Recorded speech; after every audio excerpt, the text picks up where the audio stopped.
Ketika itu yang jadi imam Abu Bakar Siddiq radhiyallahu taala anhu. Ketika Abu Bakar merasa Nabi SAW datang, maka Abu Bakar mau mundur. Tapi Nabi SAW memberikan isyarat agar Abu Bakar tetap di tempatnya. Akhirnya Nabi SAW menyuruh Abbas dan Ali radhiyallahu anhuma untuk meletakkan Nabi di kirinya Abu Bakar. Maka diletakkannya di kiri Abu Bakar. Nabi sholat duduk. Udah gak mampu berdiri Nabi SAW. Ini hari Sabtu. Abu Bakar sholat mengikuti Nabi SAW. Dan orang-orang sholat mengikuti Abu Bakar radhiyallahu ta'ala anhu. Kemudian jamaah, kita tahu bahwasanya Nabi SAW telah mempersiapkan pasukan perang pada waktu itu untuk dikirim ke Mu'tah, ke Syam, yang dikomandoi oleh Usama ibn Zaid ibn Harithah radhiyallahu anhuma. Ini kejadian sehari sebelum meninggalnya Nabi SAW. Usama mendengar berita bahwa Nabi sakit parah. Akhirnya dia bersama pasukan itu pulang. Balik ke kota Madinah. Dan Rasul SAW pada saat itu dalam kondisi sedang kritis ya. Akhirnya Usama minta izin untuk masuk menjumpai Nabi SAW. Dan Usama bin Zaid ini kekasih Nabi SAW. Nabi itu cinta sama bapaknya Usama. Dan cinta kepada Usama radhiyallahu ta'ala anhu. Ketika Usama masuk, Usama mengatakan, waqad asmata Rasulullah SAW. Nabi udah gak bisa ngomong. Udah gak kuat. Beliau makhluk yang paling cintai Allah Azza wa Jalla.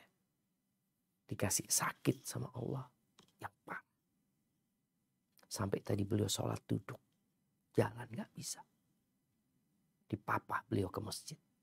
Kemudian ngomong. Fala yatakallam kata Usama. Faja'ala yarfa'u yadaihi ila sama.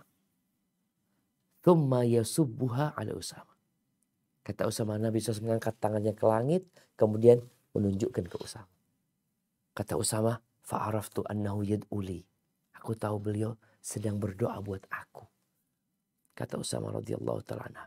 Kemudian Nabi menginfakkan semua harta yang ada. Uang yang berbentuk dinar yang ada pada waktu itu. Beberapa dinar beliau sedekahkan radhiyallahu sallallahu alaihi wasallam. Aisyah mengatakan, "Ma taraka Rasulullah SAW dinaran wala dirham." Ini sehari sebelum meninggalnya Nabi SAW ya. Wala syatan, wala ba'iran, wala awsa bisyai. Nabi tidak meninggalkan uang dinar, wala dirham, wala kambing, wala onta. Dan beliau juga tidak memberikan wasiat dengan sesuatu apapun. Ada kejadian di hari Senin. Di hari meninggalnya Nabi SAW. Akhir kali Nabi SAW memandang kepada para sahabat. Di mana Nabi SAW ketika malam Senin itu, ini ceritanya Anas bin Malik radhiyallahu ta'ala anhu. Nabi bermalam dalam kondisi kritis masih. Sakit. Falamma tala'al fajar. Ketika waktu fajar. Beliau sadar. Seger Nabi SAW. Maka beliau membuka pintu atau membuka tabir di kamarnya Aisyah itu yang tembus ke masjid. Beliau buka. Wa nadhara ilan nas wahum sufuf. Khalfa Abu Bakar. Nabi melihat sahabat ini sedang sholat subuh. Mereka bersof-sof di belakangnya Abu Bakar. Fatabassama. Nabi tersenyum gembira ya, karena melihat bagaimana para sahabatnya bisa bersatu, patuh, nurut ya kepada satu orang. Itu Abu Bakar Siddiq radhiyallahu ta'ala anhu.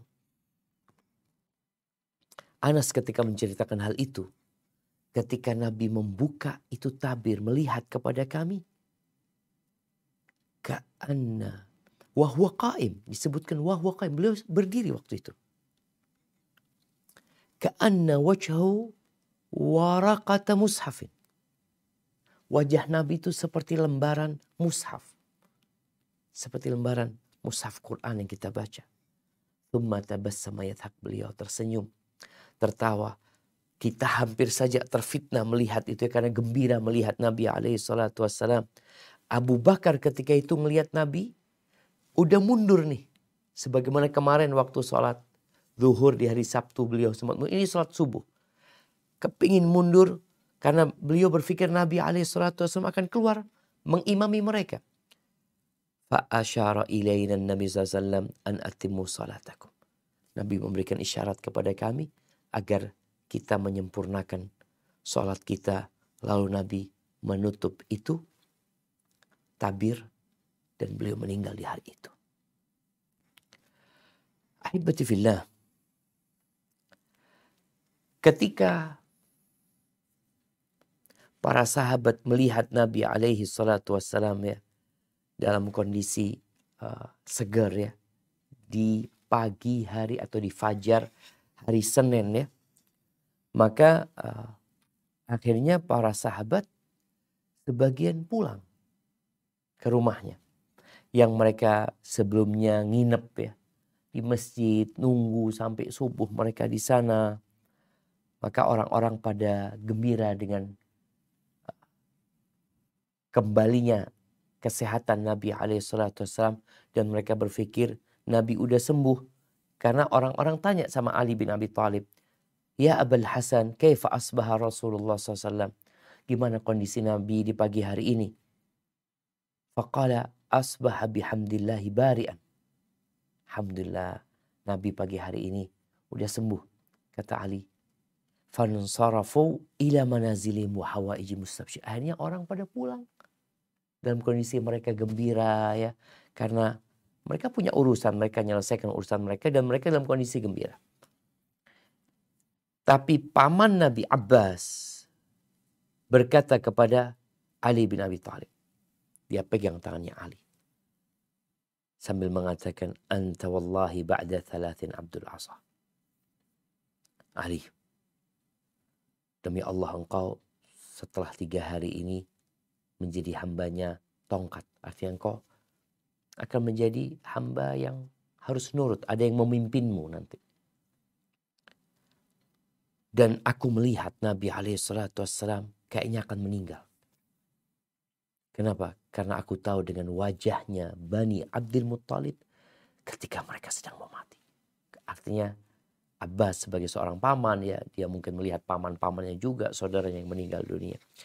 Maka Abbas mengatakan kepada Ali, ayo kita berangkat jumpai Nabi SAW. Kita tanya, urusan ini nanti akan diserahkan kepada siapa? Urusan kepemimpinan setelah meninggalnya Nabi SAW itu kepada siapa akan diserahkan? Wa in kana fina alimna dzalik. Kata Abbas, kalau itu ada pada kita, yakni keluarga Nabi SAW, kita tahu itu. Tapi kalau ternyata ada pada orang lain, maka beliau akan memberikan wasiat kepada orang itu agar berbuat baik kepada kita, kata Abbas. Apa kata Ali bin Abi Thalib? Inna wallahi la in sa'alnaha Rasulullah SAW. Kita nih demi Allah ya, kalau kita minta sama Nabi SAW, kita bertanya kepada Nabi SAW, kemudian beliau melarang, maka kita tidak akan pernah dikasih sama orang. Wa inni wallahi la as'aluha. Rasul, aku nggak akan bertanya dan tidak akan meminta kepada Rasul sallallahu alaihi wasallam. Ini hadis riwayatkan Imam Bukhari. Taib. Bagaimana dengan Abu Bakar Siddiq ya? Karena kita mendengar cerita Abu Bakar ketika Nabi meninggal dunia tidak hadir. Ketika sholat subuh Abu Bakar ada. Abu Bakar tahu bagaimana kondisi Nabi, semakin sehat ya, pulih kesehatannya. Maka Abu Bakar datang menjumpai Nabi SAW. Dia mengatakan, ya Nabi Allah, wahai Nabi Allah, inni araka qad asbahta bi ni'matin min Allah wa fadlin kama nuhib. Rasulullah, aku melihat engkau sudah dalam kondisi seperti yang kita inginkan, dalam kondisi sehat, berada dalam nikmat Allah dan karunia-Nya. Dan hari ini ya Rasulullah, hari ini nih harinya istrinya Abu Bakar yang lainnya. Abu Bakar mengatakan, hari ini ya Rasulullah, hari milik putrinya Kharijah. Gimana pendapatmu? Apa aku datang ke dia? Atau tetap di situ maksud? Abu Bakar bertanya kepada Nabi SAW. Kata Nabi SAW, "Na'am, engkau berangkat aja datang ke sana." Rumahnya itu ada di Sunnah, di awalil Madinah. Maka Abu Bakar berangkat ke rumah istrinya yang ada di sana. Ketika para sahabat sudah pulang ke rumahnya, Abu Bakar juga pulang dengan izin Nabi SAW. Nabi kembali ke kamarnya dalam kondisi yang lebih parah lagi sakit. Nabi rebahan di pangkuan Aisyah. Dan diceritakan kondisi Nabi semakin kritis pada saat itu. Sampai putrinya Nabi Fatimah yang ada pada waktu itu, dia menangis ya sambil mengatakan, wa karba abata. Ya Allah, sakitnya bapakku. Sulitnya kondisi bapakku ini. Maka Nabi SAW mengatakan, la karba ala abika ba'dal yawm. Ini hari Senin nih. Udah bubar semua para sahabat. Nggak ada kesedihan dan kesusahan buat bapakmu setelah hari ini. Innahu qad hadara min abika ma laysa bitarikin minhu ahad. Telah datang kepada bapakmu sesuatu yang tidak meninggalkan seseorang. Pasti akan didatangi. Al-muwafatu yaumul qiyamah. Dan perjumpaan balasan yang sempurna kelak pada hari kiamat. Terus Nabi ya, badannya semakin, demamnya semakin tinggi. Dan disebutkan bahwa ada urat yang nyambung. Disebutkan abhur ini. Ada urat yang dari punggung itu nyambung ke jantung. Itu putus urat Nabi SAW. Disebabkan racun yang Nabi makan ketika dihadiahi oleh seorang wanita Yahudi kambing. Pada perang Khaybar ya. Pada tahun ke-7. Nah, perang Khaybar itu. 8, 9, 10. 3 tahun kemudian Nabi SAW, beliau masih merasakan sakitnya racun tersebut. Dan Nabi SAW mengatakan, wa ana la attahimu ghairah. Aku kayaknya tidak menyangka yang lainnya. Kayaknya karena itu Nabi SAW menyebutkan. Dan beliau mengatakan, hada awanu inqita'u abhuri. Ini kayaknya waktu putusnya uratku itu. Kata Nabi SAW. Kemudian Nabi SAW masih sempat pakai siwak. Ketika Nabi sedang sekarat ya. Dalam kondisi berada di pangkuan Aisyah, disandarkan ke dadanya Aisyah radhiyallahu taala anha, Abdurrahman ibn Abu Bakar itu masuk menjumpai Nabi SAW dan di tangannya pegang siwak dia. Siwak yang basah ya, habis dia pakai itu. Aisyah mengatakan, faraitu Rasulullah SAW yandur ilaih. Aku melihat Nabi memandang kepada siwak itu. Wa araftu annahu yuhibbu siwak. Dan aku tahu Nabi suka dengan siwak. Maka aku bertanya kepada Nabi SAW, akhudhuhu laka. Ini yang bahasanya seorang istri sama suami. Dia bertanya, aku ambil siwak itu buat engkau ya Rasulullah. Nabi memberikan isyarat dengan kepalanya. Maka aku ambil siwak itu dari tangannya Abdurrahman. Dan aku berikan kepada Nabi SAW. Kok kayaknya keras siwaknya itu. Maka aku bertanya lagi kepada Nabi SAW. Ulinuhu laka. Aku lembutkan buat engkau ya Rasulullah. Nabi mengatakan, nah, tidak ada suara ya. Beliau mengisyaratkan kepada Aisyah dengan kepalanya.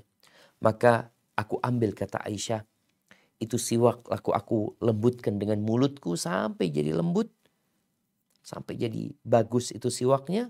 Kemudian aku kembalikan kepada Nabi SAW. Lalu Nabi memakai siwak itu. Fama ra'aitu Rasulullah SAW istanna istinanan qattu ahsan minhu. Aku nggak pernah lihat Nabi SAW bersiwak yang lebih bagus daripada ketika hari itu beliau bersiwak. Sallallahu alaihi wasallam. Kemudian Aisyah mengatakan di depan Nabi SAW itu ada wadah air yang terbuat dari kulit. Untuk diminum air itu sebenarnya. Nabi SAW memasukkan kedua tangannya ke wadah air. Dalam kondisi beliau disandarkan ya. Disandarkan ke dadanya Aisyah radhiyallahu taala anha. Nabi memasukkan tangannya ke air tersebut. Kemudian beliau usap kedua wajahnya dengan kedua tangannya sambil berkata, La ilaha illallah, inna lil mauti sakarat. Kematian itu ada sekaratnya. Ada sakit yang parah yang membuat orang itu sampai kebingungan. Merasakan sakitnya. Thumma nasaba yadahu. Kata Aisyah, kemudian Nabi SAW menunjuk dengan tangannya. Yaqulu fir rafiqil a'la. Beliau mengatakan fir rafiqil a'la hatta qubidha wa malat. Beliau mengatakan di rafiqil a'la bersama para nabi yang ada di atas sana. Sampai akhirnya tangan beliau dicabut nyawanya. Kemudian jadi lemes tangannya. Karena ruhnya sudah tidak ada. Beliau meninggal dunia. Di riwayat yang lainnya. Rasul SAW. Waqad akhadathu buha. Nabi suaranya udah parau ya. Ketika itu. Udah gak seperti biasa. Beliau mengatakan ma'alladzina an'amallahu alaihim minan nabiyyin was-siddiqin wasyuhada'i was-salihin wa hasuna ulaika rafiqa. Ahibati fillah. Di riwayat Imam Muslim, Aisyah radhiyallahu ta'ala anha sempat mengatakan ketika itu, Nabi itu kalau ada orang yang sakit di antara kita, biasanya beliau akan mengusap dengan tangan kanannya orang yang sakit itu sambil berdoa, adhibil ba'sa rabban nas ishfi anta syafi la shifaa illa shifauka shifaan la yughadiru saqaman. Beliau akan mendoakan, hilangkan penyakit ini wahai Tuhan manusia, sembuhkan, engkaulah yang menyembuhkan, tidak ada sembuhkan la syifa, tidak ada kesembuhan kecuali kesembuhan dari engkau ya Allah, berikan kesembuhan yang tidak meninggalkan menyisakan penyakit. Ketika Nabi sakit parah itu, Aisyah mengatakan, aku ambil tangan Nabi SAW. Aku ingin berbuat seperti yang biasa Nabi lakukan. Yakni mendoakan Nabi supaya disembuhkan. Ternyata Nabi tarik tangannya. Beliau tarik tangannya dari tanganku sambil mengatakan, Allahumma gfirli waj'alni ma'ar rafiqil a'la. Ya Allah, ampuni aku dan jadikan aku bersama teman-teman yang ada di atas sana. Ahibati fillah, kejadian itu terjadi pada hari Senin. Nah, kita akan baca penjelasan dari Syekh Zaid bin Abdul Karim Zaid dari kitab Fiqhus Sirah. Silahkan. Bismillah, lanjutan peristiwa-peristiwa wafatnya Rasulullah Shallallahu Alaihi Wasallam dari kitab Fikih Sirah Nabawi karya Prof. Dr. Zaid bin Abdul Karim Az-Zaid hafizahullahu ta'ala. Pada hari Senin, bulan Rabiul Awal, tahun ke-11 Hijriah di waktu duha, Rasulullah Shallallahu Alaihi Wasallam wafat. Aisyah radhiyallahu anha berkata, menjelang beliau wafat, kepalanya berada pada pangkuanku. Beliau sempat tidak sadarkan diri sejenak. Kemudian matanya menatap langit-langit, seraya berkata, Ya Allah, Kekasih yang Maha Tinggi. Berita kematian beliau pun tersebar luas di kalangan para sahabat. Dunia pun gelap seakan berduka atas perpisahan dengan kekasih Allah, Al-Mustafa Muhammad Shallallahu Alaihi Wasallam. Barakallahu fiik. Nah, Bismillah. Kejadian itu pada hari Senin. Bulan Rabiul Awal. Tahun ke-11 Hijriah. Di waktu duha. Bicara waktu duha ini, memang Ibnu Ishaq dalam kitab sirahnya, beliau mengatakan, Tufiya Rasulullah SAW hina ishtaddat duha min dhalikal yawm. Ketika waktu duha sampai puncaknya pada hari itu. Tapi riwayat ini, ada riwayat lain yang disebutkan oleh Al-Hafidh dalam Fathul Bari, bahwa kejadian itu di akhir hari Senin. Berarti sore seakan-akan. Akhirnya Ibnu Hajar berusaha untuk menggabungkan dua riwayat ini. Boleh jadi yang dimaksud akhir itu, akhir dari waktu siang itu, masuk ke separuh siang selanjutnya. Jadi Ibn Ishaq menyebutkan di Ishtidad ad-duha, waktu duha puncaknya tadi. Ada riwayat yang lainnya, ini riwayat Imam Bukhari dalam sahihnya, beliau menyebutkan bahwasanya di akhir hari itu. Maka untuk menggabungkan dua riwayat ini, boleh jadi Nabi SAW peristiwa itu di akhir waktu duha sampai akhirnya matahari tergelincir. Jadi setengah hari yang selanjutnya. Ahibati fillah. Rasul SAW tadi sudah disebutkan bagaimana kondisi beliau ketika beliau meninggal dunia. Beliau sempat tidak sadar sejenak, kemudian beliau sadar lagi memandang ke langit, mengatakan Allahumma fir rafiqil a'la. Dan berita kematian ini akhirnya tersebar. Karena kita tahu kondisi para sahabat saat itu sudah bubar ya. Karena melihat Nabi SAW dalam kondisi sehat waktu itu. Tersebar, akhirnya para sahabat kemudian datang berbondong-bondong ya ke Masjid Nabawi. Dan disebutkan di sini dunia pada waktu itu gelap gulita seakan-akan. Ditinggal Rasul Sallallahu Alaihi Wasallam. Taib. Nah, mungkin dilanjutkan dulu. Kaum muslimin mengalami keguncangan yang sangat dahsyat dan gempar dengan adanya berita wafatnya Rasulullah Shallallahu Alaihi Wasallam di antara mereka. Ada yang percaya dan ada juga yang tidak percaya. Umar berdiri untuk menyampaikan pidatonya di hadapan orang banyak. Dia berkata, Rasulullah Shallallahu Alaihi Wasallam tidak meninggal dan tidak akan meninggal hingga Allah membunuh orang-orang munafik. Barakallahu fiik. Naam. Ahibati fillah. Umar bin Khattab radhiyallahu ta'ala anhu.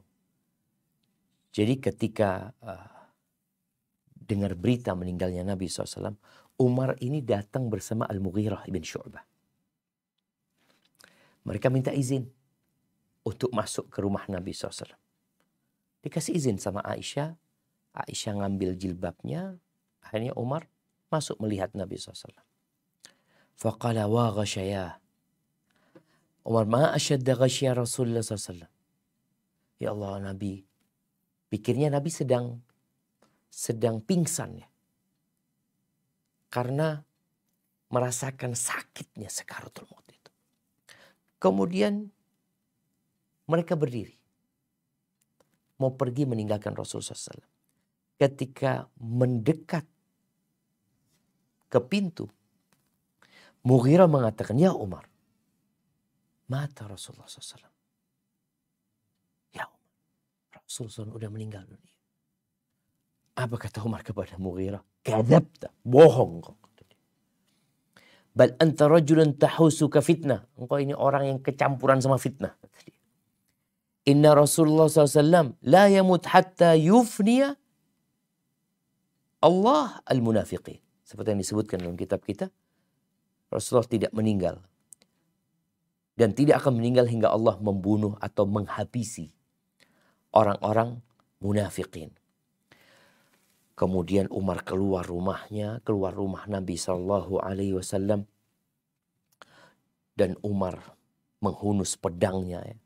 Dan dia mengancam orang-orang yang ada pada waktu itu, kalau ada yang aku dengar ngomong Nabi SAW meninggal dunia, aku potong aku pukul dengan pedang ini. Kemudian Umar berpidato. Di antara pidato yang disampaikan Umar bin Khattab radhiyallahu taala anhu, dia mengatakan, inna rijalan minal munafiqin. Ada nih sekelompok dari orang-orang munafik yang mengatakan bahwa Rasulullah SAW telah meninggal dunia. Sesungguhnya Rasulullah SAW tidak meninggal, tapi beliau sedang pergi menuju Tuhannya. Sebagaimana perginya Nabi Musa ibn Imran meninggalkan kaumnya selama 40 hari. Nabi akan kembali, kata Umar bin Khattab radhiyallahu ta'ala anhu. Umar berpidato nih. Abu Bakar ingat saat itu sedang tidak berada di masjid. Abu Bakar sedang berada di Sunnah, ya, di awalil Madinah sana. Ketika dia dengar berita itu, Abu Bakar akhirnya datang ke Masjid Nabawi. Dilihat Umar sedang ceramah, sedang menyampaikan pidatonya. Abu Bakar tidak menoleh kepada Umar sedikit pun. Tapi dia langsung masuk menuju ke rumahnya Aisyah, ke kamarnya Aisyah radhiyallahu taala anha. Abu Bakar mendatangi Nabi SAW. Saat itu beliau sedang ditutupi wajahnya dengan kain, lalu dibuka wajahnya. Abu Bakar melihat Nabi SAW sambil mengatakan, inna lillahi wa inna ilaihi raji'un. Thumma akabba alaihi faqabbalah. Lalu dipeluk, ya, diciumi Nabi SAW sambil menangis Abu Bakar radhiyallahu ta'ala anhu. Lalu beliau mengatakan, bi abi anta wa ummi ya Nabi Allah tibta hayyan wa mayitan. Ya bapak dan ibuku jadi tebusanmu ya Rasulullah. Engkau selalu dalam kondisi baik ya Rasulullah, hidup dan mati. Wallahi la yajma'ullahu alaika mautatain. Demi Allah, Allah tidak akan menggabungkan bagi engkau dua kematian. Adapun kematian yang sudah ditetapkan kepadamu, udah engkau rasakan. Dan engkau tidak akan mati setelahnya untuk selama-lamanya. Kemudian ditutup kembali wajah Rasulullah SAW. Disinilah kemudian Abu Bakar keluar rumah, menuju ke masjid lagi. Di situ Abu Bakar mendatangi Umar bin Khattab radhiyallahu ta'ala anhu. Nah, silakan lanjutkan. Kemudian datanglah Abu Bakar saat Umar sedang berpidato. Beliau berkata, duduklah ya Umar. Umar menolaknya untuk duduk. Orang-orang pun pindah mengerumuni Abu Bakar. Abu Bakar berpidato, amma ba'du, siapa di antara kalian yang menyembah Muhammad, sesungguhnya Muhammad telah mati. Dan siapa yang menyembah Allah, sesungguhnya Allah maha hidup dan tidak akan mati. Allah Ta'ala berfirman, a'udzubillahi minasyaitonirrajim. وَمَا مُحَمَّدٌ إِلَّا رَسُولٌ قَدْ خَلَتْ مِنْ قَبْلِهِ الرُّسُلُ أَفَإِنْ مَاتَ أَوْ قُتِلَ انقَلَبْتُمْ عَلَى أَعْقَابِكُمْ وَمَنْ يَنْقَلِبْ عَلَى عَقِبَيْهِ فَلَنْ يَضُرَّ اللَّهَ شَيْئًا وَسَيَجْزِي اللَّهُ الشَّاكِرِينَ. Dan Muhammad hanyalah seorang rasul. Sebelumnya telah berlalu berapa rasul. Apakah jika dia wafat atau dibunuh, kamu berbalik ke belakang atau murtad? Barang siapa berbalik ke belakang, maka ia tidak akan merugikan Allah sedikit pun. Allah akan memberi balasan kepada orang-orang yang bersyukur. Quran Surat Al-Imran ayat 144. Perawi hadis ini berkomentar, demi Allah, seakan-akan manusia tidak mengetahui. Sesungguhnya Allah telah menurunkan ayat ini hingga Abu Bakar membacakannya kembali. Orang-orang pun dapat menerimanya. Tidak ada satupun orang yang mendengar ayat ini, melainkan ia akan membacakannya kepada yang lainnya. Lanjutkan. Said bin Musayyab bercerita kepadaku bahwa Umar berkata, demi Allah, aku mendengarkan ayat yang dibacakan Abu Bakar. Aku pun duduk dalam keadaan tidak berdaya ketika aku mendengar ayat tersebut dibacakan. Aku pun sadar bahwa Nabi SAW telah meninggal dunia. Sallallahu alaihi wasallam. Naam jamaah.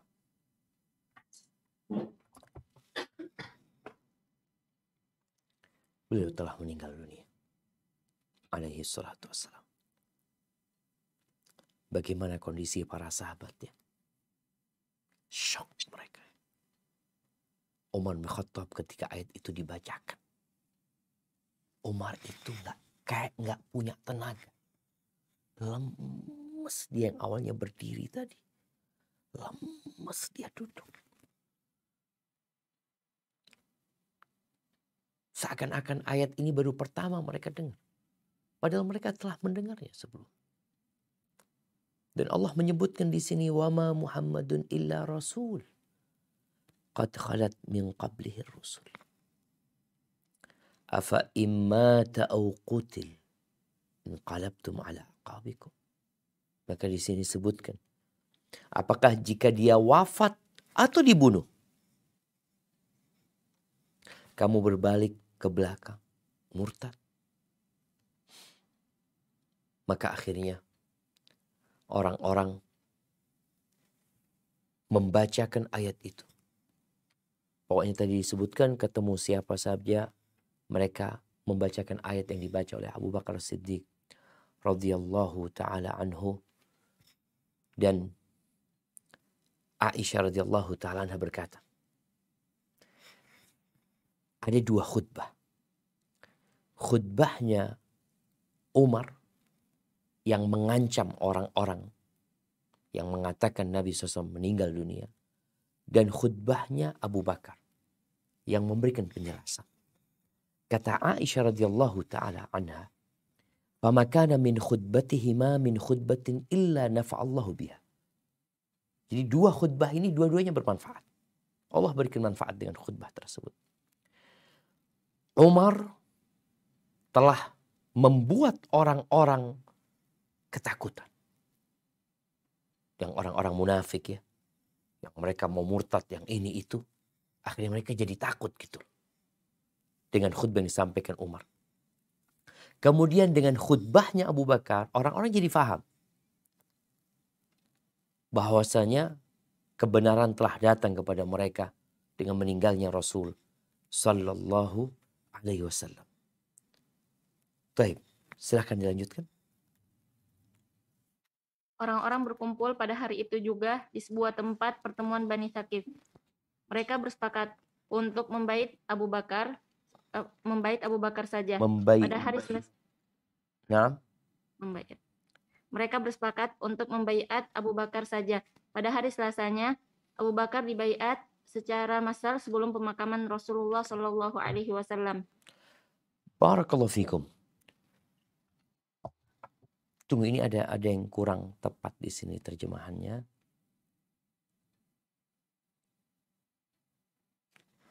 Nah, di sini disebutkan yang berkaitan dengan baiat Abu Bakar Siddiq radhiyallahu taala anhu.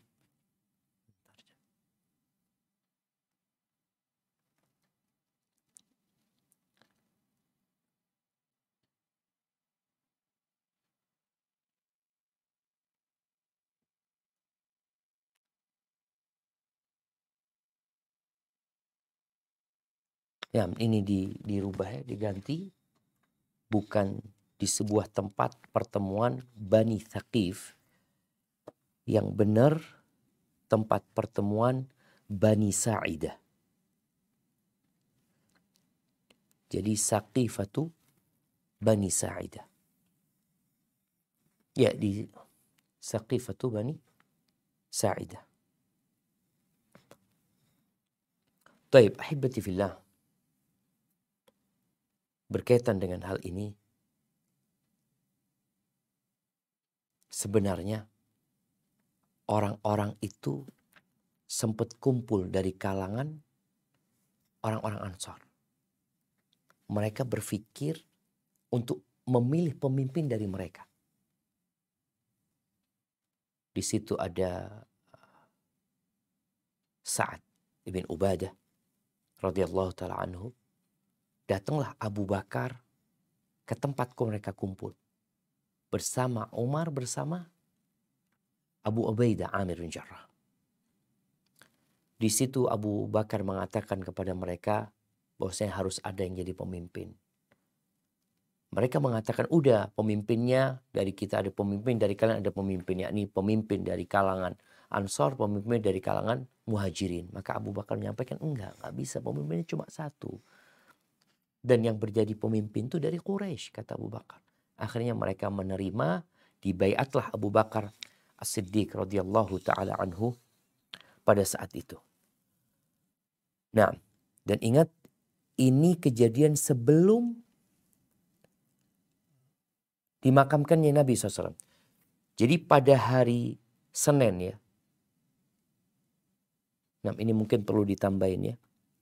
Orang-orang berkumpul pada hari itu, yakni pada hari Senin ya. Pada hari Senin dan pada hari Selasanya Abu Bakar, nah itu di hari Senin, pada hari Selasanya Abu Bakar dibaiat secara umum sebelum dimakamkannya Nabi SAW itu di Masjid Nabawi. Nah, baik, itu pada hari Selasa. Nah, dilanjutkan. Selesai pembaiatan, orang-orang bersiap untuk memakamkan Rasulullah Shallallahu Alaihi Wasallam pada hari Selasa. Dalam Musnad Ahmad, Abu Asib berkata, "Ya, Abu Bakar ikut mensolati Rasulullah Shallallahu Alaihi Wasallam." Mereka bertanya, bagaimana cara kita mensolati jenazah Rasulullah Shallallahu Alaihi Wasallam? Abu Bakar menjawab, masuklah secara berkelompok-kelompok. Mereka masuk dari salah satu pintu, lalu mensolatkannya, lalu keluar dari pintu yang lain. Baik, barakallahu fikum. Ini jamaah bagaimana orang-orang mensolati Nabi SAW ya. Jadi ketika selesai dibaiat Abu Bakar pada hari Selasa,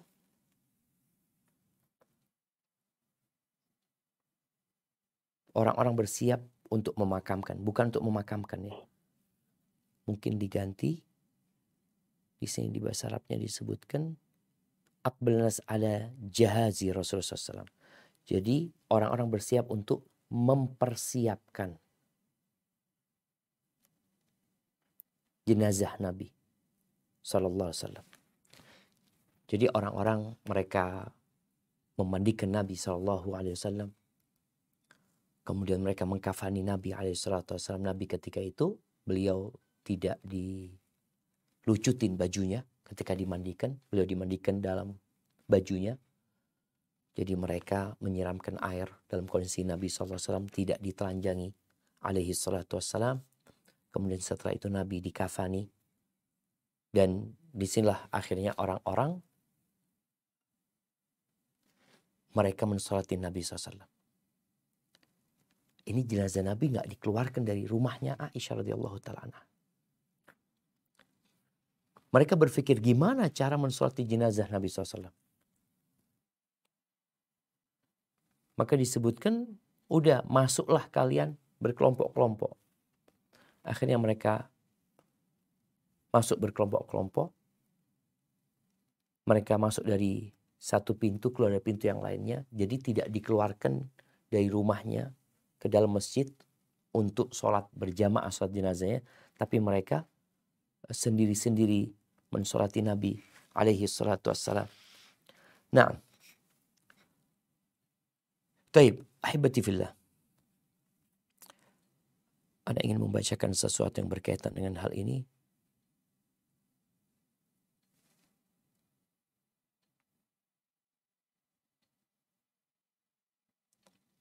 Abu Bakar Siddiq radhiyallahu ta'ala anhu. Beliau bukan sosok yang berambisi untuk menjadi khalifah. Maka ketika berangkat ke tempat pertemuannya Bani Sa'idah, Abu Bakar itu memegang tangan Umar dan tangan Abu Ubaidah. Abu Bakar mengatakan, aku ridho salah satu dari dua orang ini. Kalian pilih Umar atau Abu Ubaidah. Ini menunjukkan bahwasanya Abu Bakar benar-benar tidak berambisi untuk menjadi khalifah. Karena memang ada masalah lagi yang disebutkan bahwasanya Nabi SAW berwasiat kepada Ali bin Abi Thalib. Bahwa dia yang seharusnya menjadi khalifah. Sebagaimana ini ajaran dari orang-orang Syiah ya. Kapan sebenarnya Nabi memberikan wasiat Kalau kita mendengar runtutan ceritanya tadi, Nabi SAW ada di rumahnya Aisyah radhiyallahu taala anha, dan juga yang menjadi imam pada waktu itu adalah Abu Bakar Siddiq radhiyallahu taala anhu. Ketika Abu Bakar jadi khalifah dan dibaiat secara umum ya pada hari Selasa tadi, orang-orang kumpul untuk membaiat Abu Bakar radhiyallahu taala anhu. Kemudian Abu Bakar berpidato. Apa kata Abu Bakar?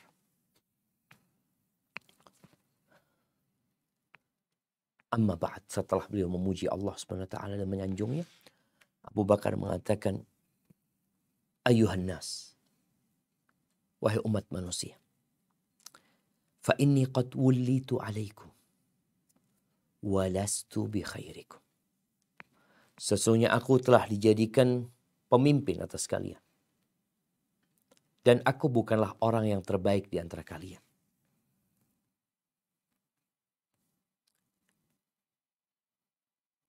Katanya Al-Hafidh Ibnu Katsir, ini menunjukkan tawadhu'nya Abu Bakar.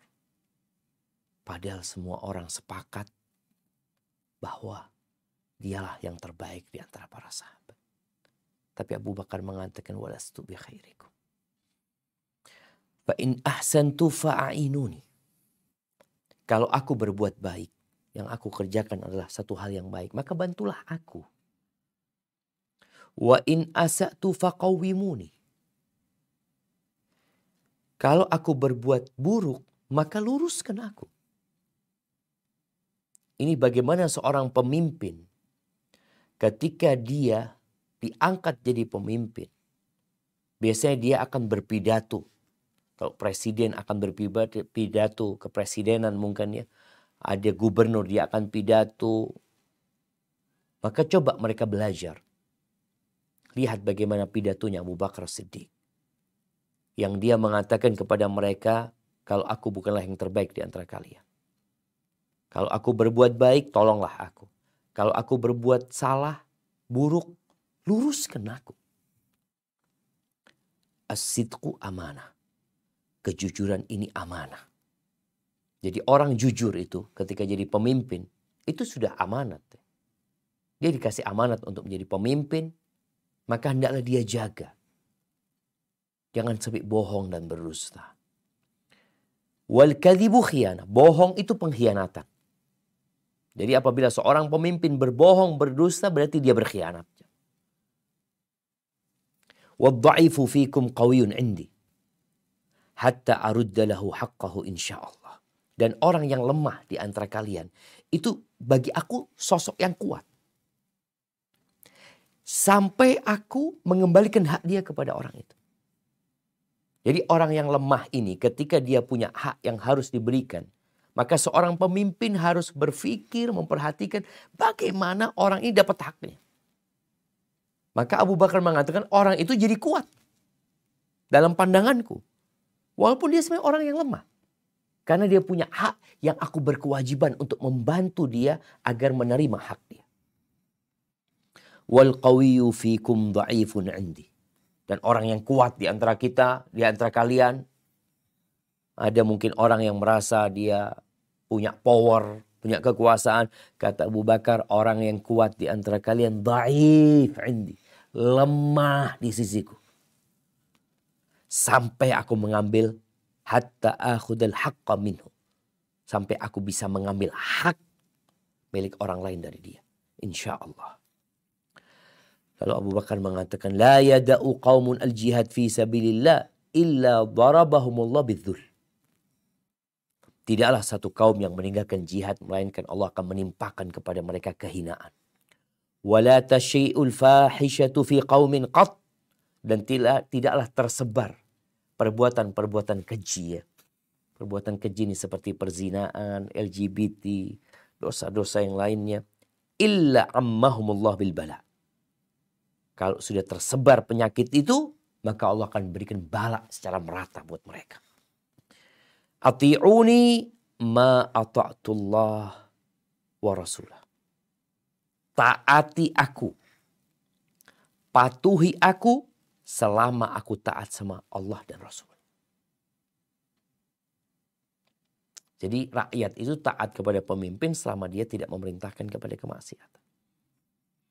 Fa in asaitullah wa rasulahu, kata Abu Bakar, kalau aku bermaksiat kepada Allah dan Rasulnya, fala ta'ata li alaikum, maka kalian nggak ada kewajiban taat kepada aku. Maka ahibati fillah, ini yang berkaitan dengan baiat yang dilakukan oleh para sahabat kepada Abu Bakar. Dan setelah itu Abu Bakar berceramah, dan setelah itu ini kejadian mereka mempersiapkan jenazah Nabi SAW. Insya Allah mungkin kita pekan depan akan menjelaskan lebih terperinci lagi ya, bagaimana para sahabat memandikan Nabi SAW, bagaimana proses sholat mereka. Tadi udah disebutkan mereka sholatnya masuk kecil rumahnya Nabi SAW, sehingga mereka ya sudah, mereka masuk, mereka sholat menyolati Nabi SAW. Kemudian bagaimana nanti jenazah itu ketika hendak dimakamkan, seperti apa model pemakaman Nabi SAW, mungkin kita akan lanjutkan pada pertemuan yang akan datang. Nah, barakallahu fiik. Nah, tafadhal. Kita masuk ke sesi tanya jawab mungkin. Nah, Ustaz, jazakumullah khairan Ustaz. Untuk pertanyaan pertama Ustaz, tadi di awal Ustaz sampaikan bahwa Nabi diletakkan di kiri Abu Bakar Ustaz pada saat sholat Ustaz. Nah. Dengan kondisi duduk. Afwan Ustaz, kenapa diletakkan di kiri Ustaz? Karena kan kalau kita mau mulai sholat kan kanan dulu ya Ustaz ya. Demikian Ustaz. Jazakumullah khairan Ustaz. Barakallahu fiik. Nah, jadi kalau kita bermakmum dengan imam berduaan, imamnya di sebelah kanan atau sebelah kiri? Sebelah kiri Ustaz. Ya, itu yang terjadi.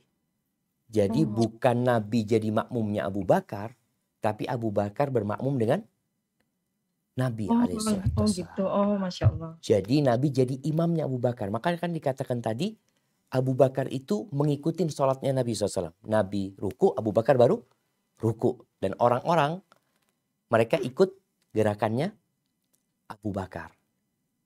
Oh, karena jadi berdiri ya Nabi Ustaz. jadi imam. Iya, jadi Nabi jadi imamnya Abu Bakar. Jadi imamnya semua ya. Cuma karena Nabi sedang duduk pada waktu itu, maka Abu Bakar lah yang dilihat oleh para sahabat yang di belakang. Jadi seperti itu kemudian. Barakallahu fiik. Nah Ustaz, jazakumullah khairan Ustaz. Pertanyaan berikutnya Ustaz, ada titipan di luar tema Ustaz.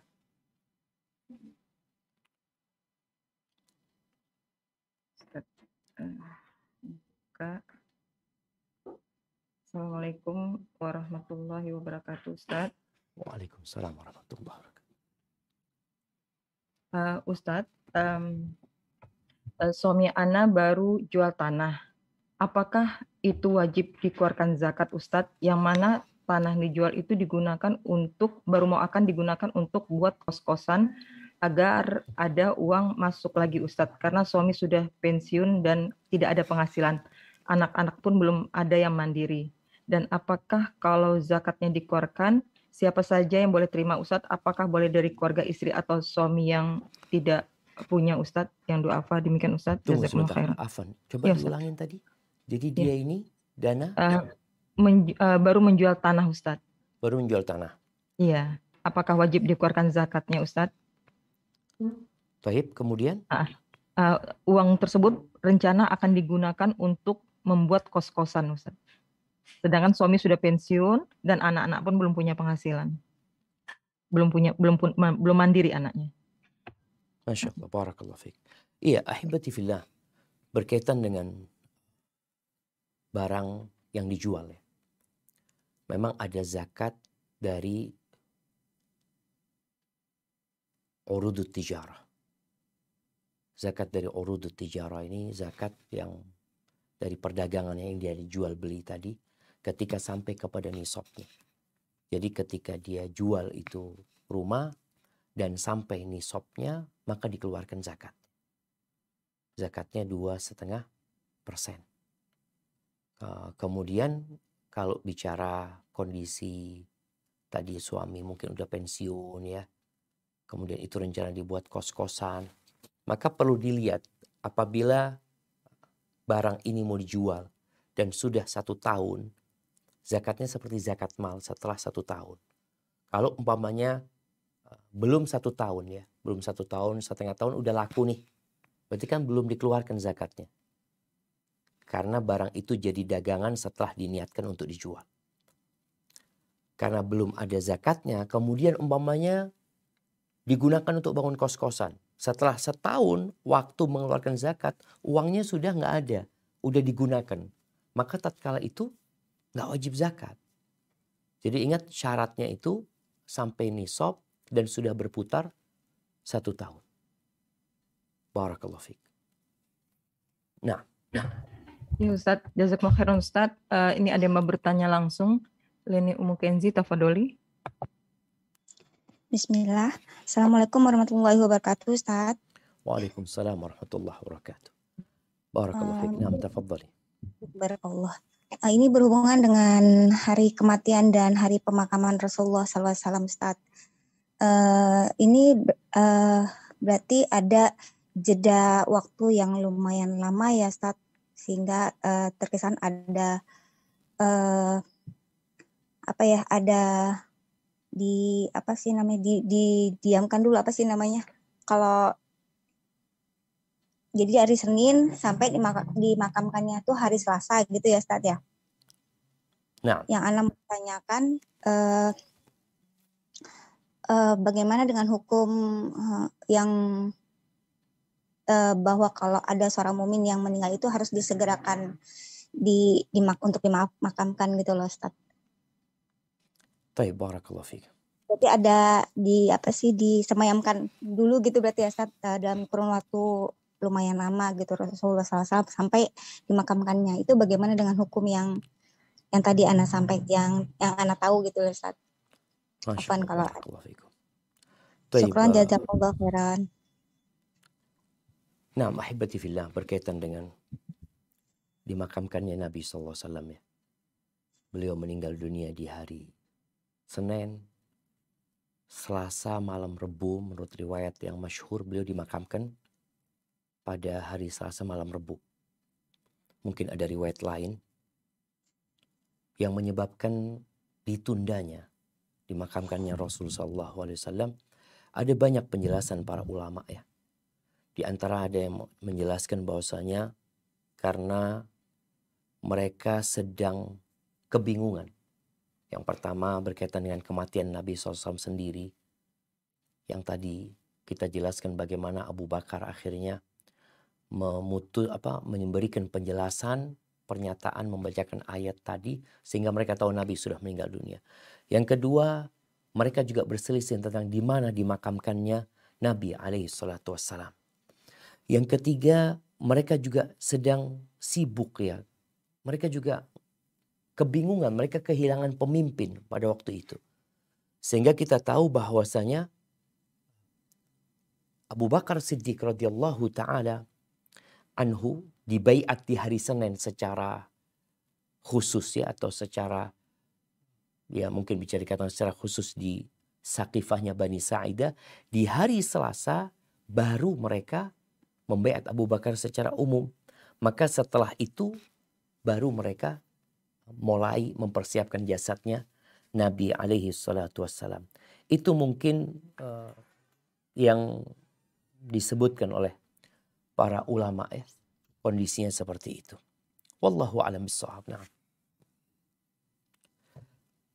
Nah, Ustaz, jazakumullah khairan Ustaz. Pertanyaan berikutnya Ustaz. Assalamualaikum warahmatullahi wabarakatuh. Waalaikumsalam warahmatullahi wabarakatuh. Ustaz Hafizakallah, izin bertanya. Ana memiliki ibu kandung dan bapak sambung yang jamaah tabligh Ustaz. Dan sejak umur 10 tahun Ana disekolahkan oleh tante di pondok sunnah dari abah kandung Ana yang sudah meninggal. Kemudian di umur Ana 13 tahun ini, ibu kandung dan bapak sambung ana menyuruh ana untuk ikut mereka dan pondok di tempat mereka yang bukan sunnah. Karena kata mereka takut ana ikut pemahaman sunnah, Ustadz. Pertanyaannya, yang manakah yang harus ana ikuti, Ustadz? Ibu ana atau ana tetap bersama tante ana dan sekolah di pondok yang sunnah? Karena ana takut jika ikut bersama orang tua ana akan terpengaruh juga, dan jika ikut tante apakah termasuk durhaka, Ustadz? Demikian, Ustadz. Jazakumullah khairan. Dia sama tantenya sejak kapan sebenarnya? Semenjak umur 10 tahun itu, Ustadz. Jadi ditarik ke pondok itu, Ustadz, oleh tantenya. 10 tahun, jadi memang sudah nggak ikut ibunya lagi dia? Sudah tidak ikut ibunya lagi. Apa penyebabnya?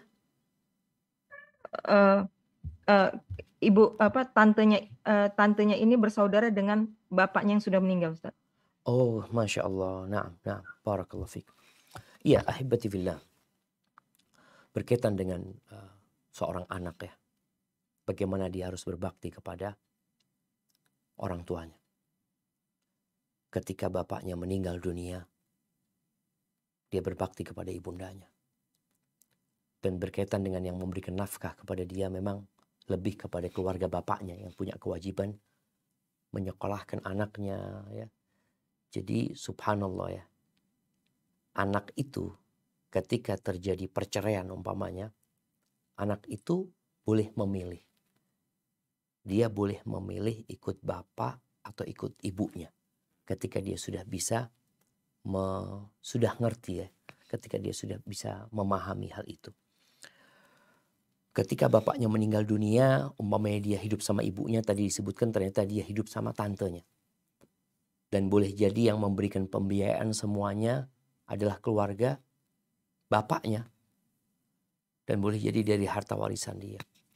Kalau kondisi sekarang tadi, siapa yang harus dia taati sebenarnya dalam kondisi seperti ini?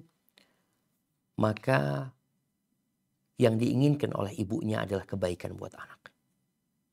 Tapi karena tadi disebutkan kondisi ibunya mungkin tidak suka dengan sunnah ya. Bahkan mungkin beranggapan bahwasanya sunnah ini menyimpang ya. Sunnah ini adalah aliran yang tidak benar. Yang menyebabkan akhirnya ibunya tidak ingin anaknya ini sekolah di pondok sunnah. Jadi ana rasa tinggal komunikasi yang baik ya. Dibantu dengan bibinya, dengan tantenya tadi. Karena memang selama ini dia dulu sudah hidup sama tantenya, dia ikut keluarga bapaknya. Maka insya Allah gak ada masalah ketika dia tetap memilih untuk sekolah di sekolah sunnah. Demi menjaga agar dia tetap di agama Allah. Tapi dia tetap berbakti ya. Dia tetap berbakti sama ibunya. Datang sama ibunya, mendoakan ibunya. Jangan sampai dia akhirnya memutus hubungan sama ibunya. Itu mungkin yang perlu dia lakukan. Hadza wallahu a'lam bissawab. Nah. Ustaz, jazakumullah khairan, Ustaz. Assalamualaikum warahmatullahi wabarakatuh. Waalaikumsalam warahmatullahi wabarakatuh. Nah, Ustaz Hafizakallah izin bertanya, Ustaz, orang tua membangun rumah pribadi dan untuk sementara dijadikan rumah Quran putri, sampai ada dana untuk membeli bangunan khusus rumah Quran. Pertanyaan Ustadz, bagaimana hukum listrik yang dibayar lebih murah dari biasanya sebab tahu itu untuk sementara dijadikan RQ. Bagaimana jika saat libur dan digunakan untuk kumpul keluarga, apa harus menambah listrik selama liburan? Demikian Ustaz. Jazakumullah khairan. Masya Allah, barakallahu fiik. Iya jemaah. Kalau tadi dikatakan hukum asalnya memang rumah itu dibuat rumah Quran ya. Sehingga mereka tidak bohong sebenarnya. Yang ditanyakan kan ketika tidak dipakai oleh anak-anak ya. Kemudian digunakan oleh keluarga, apakah mereka perlu menambah beban listrik? Anda rasa nggak perlu ya. Karena memang secara hukum asal tetap tempat itu tempat buat rumah Quran. Hanya saja orang-orangnya sedang nggak ada, mereka sedang liburan. Dan pihak keluarga pun ketika memanfaatkan itu, mereka tentunya tidak memanfaatkan untuk hal-hal yang berlebih-lebihan. Hanya sekedar tadi dikatakan mungkin buat kumpul keluarga, yang waktunya juga tidak terlalu lama ya. Semoga hal itu tidak masalah ya. Hadza wallahu a'lam bissawab. Nah. Demikian Ustaz, jazakumullah khairan Ustaz. Ustaz, pertanyaan berikutnya. Assalamualaikum warahmatullahi wabarakatuh. Waalaikumsalam warahmatullahi wabarakatuh. Ustaz, apakah Rasulullah Shallallahu Alaihi Wasallam meninggal ketika dalam pangkuan Aisyah radhiyallahu anha berada di kamarnya Aisyah, Ustaz? Demikian Ustaz, jazakumullah khairan Ustaz. Iya, Nabi SAW, rumah Nabi SAW ini ada dua bagiannya. Ada kamar tidur, ada satu ruangan seperti ruang tamu ya. Tapi di situ tempat masaknya Aisyah, ruangan yang mungkin agak sedikit terbuka di situ. Nabi SAW meninggal di ruangan ini. Ruangan inilah yang nempel sama tembok masjid. Yang di situ ada pintu menuju ke masjid. Jadi ranjangnya Nabi SAW ada di tempat itu dan Nabi meninggal di kamarnya Aisyah radhiyallahu taala anha, tapi bukan di kamar tidurnya ya. Tapi seperti model teras atau ruang tamu, disitulah Nabi SAW dimakamkan. Sehingga Aisyah radhiyallahu taala anha tetap tinggal di rumah Nabi SAW. Tetap tinggal di dalam kamarnya gitu. Ketika Nabi dimakamkan di situ. Nanti ketika Abu Bakar dimakamkan di situ, Aisyah radhiyallahu taala anha tetap tidur di sana. Jadi tidur bersampingan dengan kuburan radhiyallahu ta'ala anhu. Ketika meninggal Umar bin Khattab dan Umar minta izin untuk dimakamkan di sana, dimakamkanlah di situ juga. Tapi Aisyah kemudian ketika dia keluar ke ruangan ini, dia pakai jilbab. Karena sebelumnya dia nggak pakai jilbab kalau dia berada di ruangan itu. Disebabkan yang dimakamkan di situ adalah suami dan ayahnya. Tapi ketika ada Umar bin Khattab yang merupakan orang lain, maka Aisyah pakai jilbab ketika berada di ruangan itu. Hadza wallahu a'lam bissawab. Nah. Nah, Ustaz, jazakumullah khairan Ustaz. Ada yang mau bertanya langsung? Ummu Fatin, tafadholi. Syukran ya. Assalamualaikum Ustaz. Waalaikumsalam warahmatullahi wabarakatuh. Ahlan Ustaz. Nah, tafadhali. Seperti yang tadi Ustaz ceritakan ya tentang Ibnu Abbas ya, bukan Ibnu Abbas yang mengatakan kepada Ali kalau beliau sudah melihat ada tanda-tanda akan meninggalnya Rasulullah. Kalau manusia yang seperti kita ini Ustaz, maksudnya bisa melihat juga dengan kondisi seperti itu hukumnya gimana Ustaz? Yang kedua, kalau seseorang itu kan dia berusaha semaksimal mungkin untuk menjalankan apa yang dicintai Allah, seperti contohnya yang pernah ditanyakan kepada Rasulullah tentang apa sih hal yang dicintai sama Allah itu, yaitu sholat tepat waktu, terus puasa sunnah yang paling Allah cintai itu puasa Daud. Dia berusaha untuk melakukan hal-hal yang dicintai Allah, tapi di sisi lain pasti juga melakukan kesalahan yang mungkin dia nggak sadari. Pertanyaannya Ustadz, kalau seseorang yang dia berusaha semaksimal mungkin untuk melakukan hal-hal yang dicintai Allah, dan biasanya orang-orang yang dicintai Allah itu pasti akan diuji ya Ustadz. Untuk mengetahuinya dia itu dicintai Allah atau tidaknya gimana Ustadz? Syukran Ustadz, jazakallah khair. Barakallahu fiik. Nah, ahibati fillah. Berkaitan dengan pertanyaan pertama ya. Ini sebenarnya hanya pengalaman Abbas. Abbas mengatakan, aku melihat wajahnya keturunan Abdul Muttalib itu kalau sudah mau mati itu kok kayaknya kelihatan gitu. Ya ini hanya berdasarkan pengalaman ya. Dan itu Abbas sebutkan untuk keluarganya dia. Dia orang lain dia nggak tahu gitu loh. Ini disebabkan mungkin karena dia berulang kali menghadiri saudaranya yang sakit, keluarganya yang sakit. Ketika dilihat wajahnya kok kayaknya sudah berubah gitu loh. Boleh jadi dia akan meninggal dunia. Ini hanya insting ya. Oh, bukan insting ya, firasat ya, firasat. Firasatnya Abbas dan betul Nabi SAW meninggal dunia. Apakah mungkin dengan orang sekarang bisa berfirasat seperti itu? Mungkin saja. Mungkin ada orang yang datang habis membesuk saudara yang sakit. Kemudian dia pulang. Gimana kondisinya? Kayaknya mau meninggal. Padahal belum meninggal. Ini hanya firasat. Bisa jadi benar, bisa jadi salah. Boleh jadi ternyata enggak sehat gitu loh. Boleh jadi benar. Itu hanya firasat dan mungkin saja orang itu melihat hal yang seperti itu.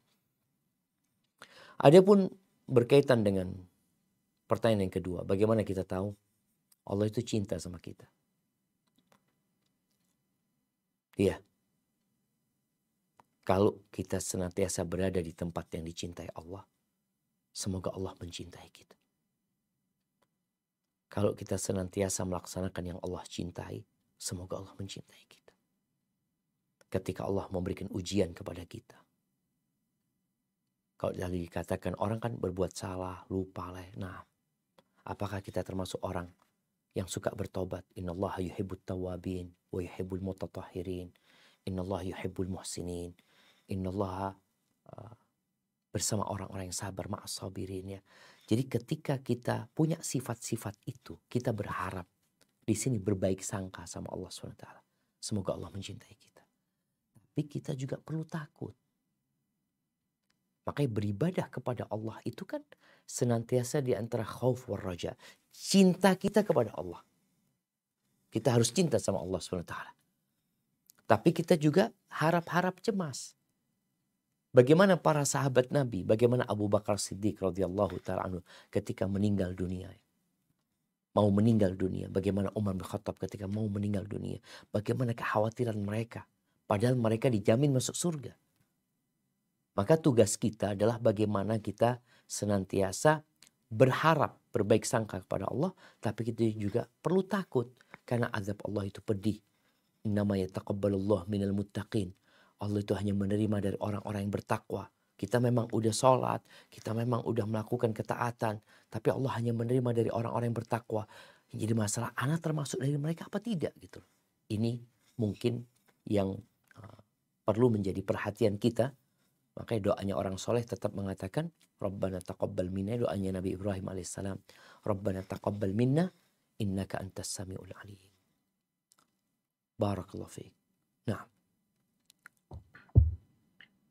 Jazakumullah khairan Ustadz. Pertanyaan berikutnya. Ustadz,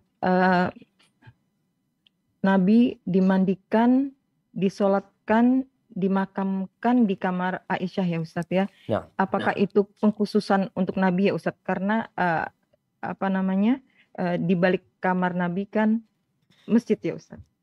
Mungkin Ustadz. Masya Allah. Barakallahu fiik. Iya, jamaah rahimakumullah. Nabi dimakamkan di rumahnya, bukan di masjid. Kita melihat sekarang ini orang mati di rumahnya, dimakamkan di masjid. Jadi di halaman masjid, di depannya masjid, atau di dalam masjid mereka makamkan. Jadi mereka memindah jenazah ke masjid. Nabi alaihissalam meninggal di rumahnya, dimakamkan di rumahnya. Jadi makam Nabi SAW bukan di masjid. Kalau bicara rumahnya dekat masjid, iya, rumahnya berdampingan dengan masjid. Dan Aisyah radhiyallahu ta'ala anha menyebutkan, Abu Bakar As-Siddiq radhiyallahu ta'ala anhu, ketika Nabi meninggal dunia, orang-orang kan mereka bingung mau dimakamkan di mana Rasul sallallahu alaihi wasallam. Akhirnya Abu Bakar mengatakan, Nabi itu kalau meninggal dunia, ini berdasarkan sabda Nabi SAW, dimakamkan di tempat beliau meninggal dunia. Maka akhirnya ranjang Nabi itu diangkat, di situ digali. Di situ digalilah kuburan Nabi SAW dan Nabi dimakamkan di situ. Jadi kalau kemudian ada riwayat Aisyah menyebutkan, kalau bukan karena takut dikultuskan kuburan Nabi SAW ini ya, dijadikan sesuatu yang tidak seharusnya, maka pasti kuburan Nabi akan ditaruh di tempat di luar sana. Tapi demi menjaga makam Nabi SAW. Tapi kan bukan Nabi aja yang dimakamkan di situ akhirnya. Abu Bakar dimakamkan di sana. Umar juga minta dimakamkan di sana. Radhiyallahu ta'ala anhu. Barakallahu fiik. Nah. Jazakumullah khairan Ustadz. Pertanyaan berikutnya Ustadz. Assalamualaikum warahmatullahi wabarakatuh. Waalaikumsalam warahmatullahi wabarakatuh. Ustadz Hafizakallah, apakah dalil tentang keutamaan membaca Quran Surah Al-Kahfi di hari Jumat mendapatkan syafaat Jumat ke Jumat berikutnya, Ustadz? Apakah itu doif, Ustadz? Demikian, Ustadz. Gimana apa? Jazakumullah khairan. Dalil tentang keutamaan membaca surat Al-Kahfi, Ustadz, yang fadilahnya itu mendapat syafaat dari Jumat ke Jumat berikutnya, Ustadz. Masya Allah, barakallahu fiik. Iya, ahibati fillah. Berkaitan dengan membaca surat Al-Kahfi ini ya, di hari Jumat atau di malam Jumat, memang hadisnya itu diperselisihkan oleh para ulama. Sehingga mungkin sebagian kita mendapati penjelasan yang mendhaifkan hadis tersebut. Kemudian nanti dia dengar lagi ada ustaz yang menjelaskan bahwasanya hadisnya sahih. Disahihkan oleh Syekh Albani rahimahullahu ta'ala. Sehingga dia bingung. Yang perlu kita lakukan adalah kita baca itu surat. Jadi berkaitan dengan fadailul a'mal ya. Fadilah-fadilah sebuah amalan. Itu para ulama, banyak para ulama dari kalangan dahulu dan yang sekarang itu, mereka berpendapat diperbolehkannya beramal dengan hadis dhaif dalam fadilatul amal. Selama amalan itu sebenarnya disyariatkan. Membaca Al-Quran itu disyariatkan. Baca surat apa disyariatkan. Kemudian ada yang berkaitan dengan baca surat Kahfi. Dan sebagian ulama mensahihkan hadis itu. Tapi ada sebagian yang mendhaifkan. Gimana kondisinya? Ya sudah kita baca, nggak ada masalah. Dan kita berharap kepada Allah Azza wa Jal. Karena sejatinya Al-Quran itu akan datang pada hari kiamat. Memberikan syafaat. Quran itu. Jadi bukan hanya surat Al-Kahfi.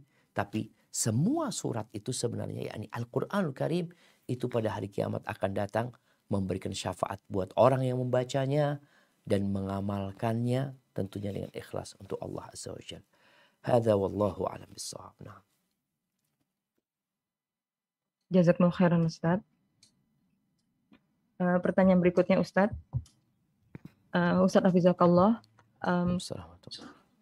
Keluarga nggak suka dengan sunnah. Sampai sekarang keluarga nggak tahu kalau Ana di pondok sunnah. Karena Ana masuk pondok sunnah ini melalui kakak sepupu. Waktu pulang dan Ana mencoba untuk mengenalkan sunnah pada keluarga. Namun keluarga malah mendebat Ana. Dan sampai besoknya Ana diberi pertanyaan-pertanyaan yang untuk memastikan Ana nggak di pondok sunnah. Karena keluarga juga orang yang banyak ilmunya namun beda pemahaman.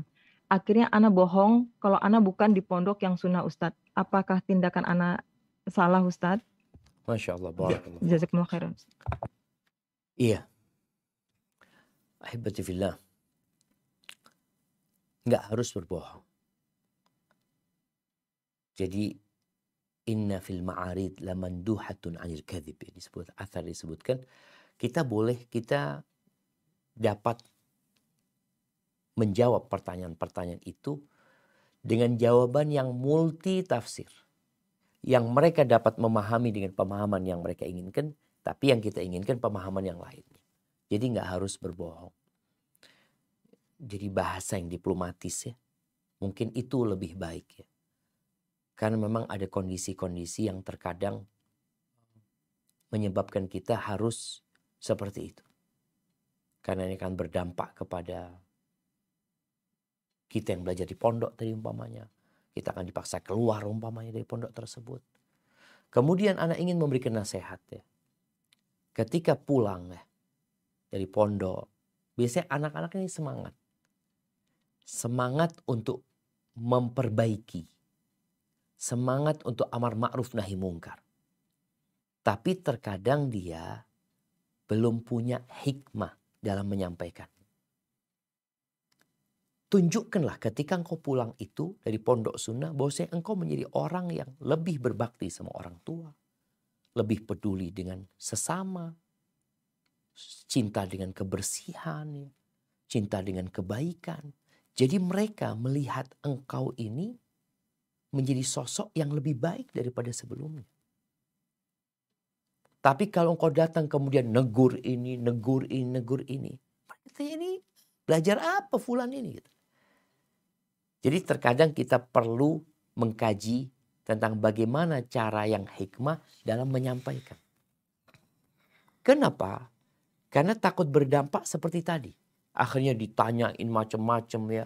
Untuk memastikan engkau ini ikut aliran apa. Tapi kalau engkau tunjukkan bagaimana akhlak yang mulia. Sambil berusaha untuk mendekati mereka. Sehingga mereka jadi percaya sama engkau. Apalagi dikatakan mereka itu orang-orang yang punya ilmu agama sebenarnya. Tapi hanya beda pemahaman aja. Mungkin itu yang perlu engkau lakukan. Dan bicara kalau engkau tadi sudah berbohong. Ya engkau bertobatlah kepada Allah Azza wa Jal. Memohon ampun kepada Allah. Sesungguhnya tadi ada ma'arid ya. Ada ucapan yang multi tafsir. Sehingga mereka bisa menafsirkan semau mereka. Sedangkan yang kita inginkan adalah apa yang ada dalam hati kita. Hadza wallahu a'lam bissawab. Jazakumullah khairan Ustadz. Pertanyaan berikutnya Ustadz. Assalamualaikum warahmatullahi wabarakatuh. Waalaikumsalam warahmatullahi wabarakatuh. Ustadz Hafizakallah izin bertanya, apakah setiap keputusan kedua orang tua itu adalah yang terbaik Ustadz? Dan apabila mereka berdua meridhoi suatu keputusan itu, apakah kita harus patuhi keputusan yang tidak melanggar syariat Ustadz? Demikian Ustadz. Jazakumullah khairan. Naam, ahibati fillah. Rasul sallallahu alaihi wasallam mengatakan ati walidai. Taati kedua orang tuamu. Wa in amaraka an takhruja min dunyak. Walaupun keduanya menyuruhmu untuk keluar dari duniamu. Bicara keputusan orang tua ini, ada hal-hal yang memang berkaitan dengan orang tua. Artinya kalau kita nggak menuruti mereka, nggak menaati mereka, ini akan berdampak kepada mereka. Karena ini sesuatu yang menjadi kebutuhan mereka. Tapi ada perkara, itu harus taat sama mereka. Tapi ada perkara-perkara yang sebenarnya nggak akan menyusahkan orang tua ya. Dan juga bukan bicara kebutuhan orang tua. Maka seorang anak di sini tidak harus menurutin mereka. Contohnya, orang tua menyuruhmu untuk menceraikan istrimu. Gimana? Apakah harus diceraikan? Maka dilihat di sini. Apakah memang bermasalah istri tersebut? Menyebabkan keduanya istri yang kurang ajar umpamanya, tidak menghormatin mertua, ngomongnya buruk, macam-macam. Ketika memang ada penyebab yang sesuai syariat, maka engkau ceraikan. Tapi kalau enggak, engkau enggak harus menceraikan.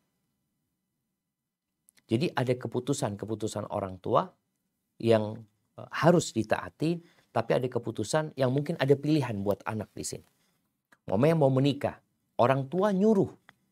Pernah di masa Nabi SAW ada seorang perempuan yang dinikahkan sama bapaknya tanpa keridhaan dia.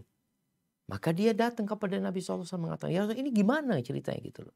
Jadi orang tua itu memang punya hak untuk dihormatin, untuk dihargai, agar anak berbakti. Tapi bukan untuk menyusahkan anaknya. Kalau bicara itu anak dipaksa nikah sama fulan. Yang mau jalani pernikahan ini siapa? Kan dia gitu loh. Bukan bapak, bukan ibunya. Maka orang tua boleh memberikan pilihan ya ini dan itu kepada anaknya. Maka Nabi SAW mengatakan al-bikru tusta'dzan. Bayangin. Yang namanya gadis itu diminta izinnya. Diminta izinnya kalau mau dinikahkan. Bukan enggak, ini sudah keputusan bapak, ini yang terbaik. Diminta izinnya, dia yang akan menjalani pernikahan, bukan bapak, bukan ibunya. Wathayyibu tusta'mar. Tapi kalau dia janda, diminta perintahnya.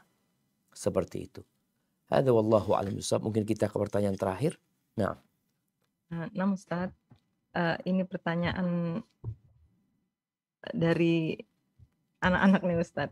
nah. Assalamualaikum Ustaz. Waalaikumsalam. Ustaz, minta nasihat agar tidak putus asa ketika hafalan lagi susah Ustaz. Demikian Ustaz. Jazakallahu khairan Ustaz. Ketika lagi susah. Nah Ustaz.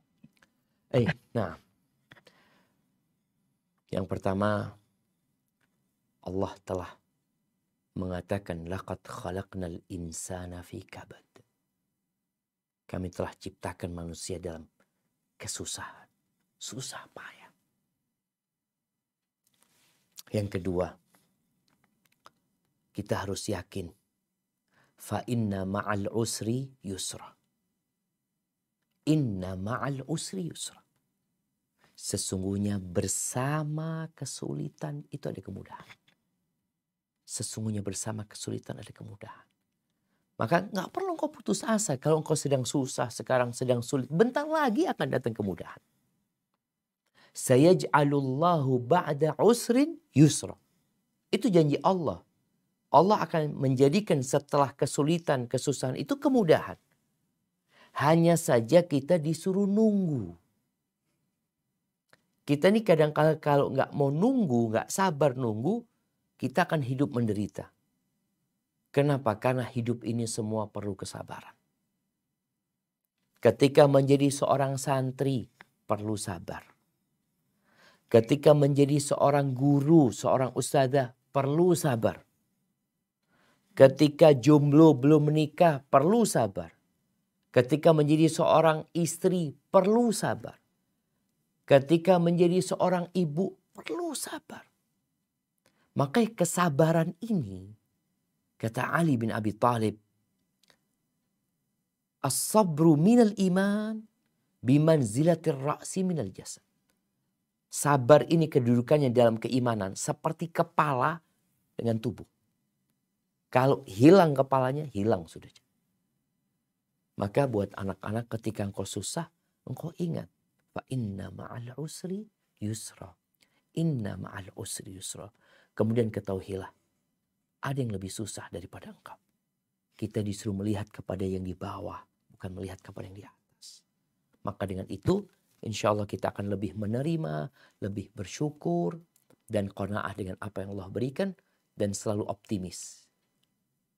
Di kegelapan malam yang panjang, di kegelapan malam yang penuh dengan hujan yang deras, penuh dengan ketakutan, ingat, setelah itu akan ada fajar yang terbit menerangi semuanya.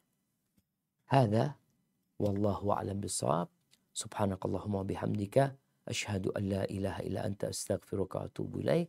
Wassalamualaikum warahmatullahi wabarakatuh.